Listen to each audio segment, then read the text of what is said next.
ปอบป้าส้อยกับหมู่บ้านคึดหลาย กาละครั้งหนึ่งนานบ่ค่อยนานเท่าใดอยู่หมู่บ้านหนองมักเตี้ยมีผู้สาวแก่คนหนึ่งชื่อป้าส้อย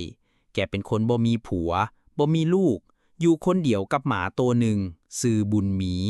แต่สาวบ้านมักเว้ากันว่าป้าส้อยน่ะเป็นปอบ กินตับไตใส่พุงคนมาเป็น10 ปีแล้ว แต่ความจริงก็คือป้าส้อยแค่มากินลาบดิบกับส้มตำปูปลาร้าเผ็ดๆเท่านั้น วันหนึ่งมีหนุ่มจากกรุงเทพชื่อนัดมาเข้าค่ายอาสาในหมู่บ้านพอได้ยินว่ามีปอบอยู่กะตกใจหลายบ่กล้านอนคนเดียวนอนคืนแรกก็ฝันว่าถูกผีปอบตามกัด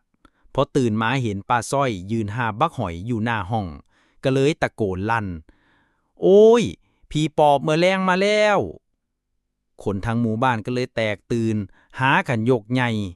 ป้าส้อยก็หัวเสียเลยว่าบักน้อยค่อยแค่ยางมาเอาหอยเจ้ายังว่าเป็นปอบอีกบ่แม่นล่ะตั้งแต่นั้นมาชาวบ้านก็เลยตั้งกฎใหม่ว่า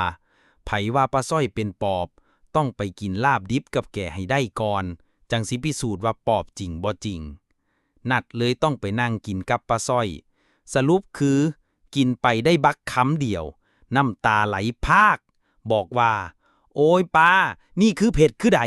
ผีปอบกับบ่เผ็ดป่านนี่ดอกสุดท้ายป้าส้อยเลยได้ฉายาใหม่ว่าปอบลาบเผ็ดส่วนคนในหมู่บ้านก็ฮู้ความจริงว่าแกบ่ได้เป็นปอบแต่เป็นแซมลาบเผ็ดประจำจังหวัดตั้งหากจบแล้วเด้อถ้าอยากให้ต่อเป็นตอน2ตอน3ก็บอกมาโลดเด้อ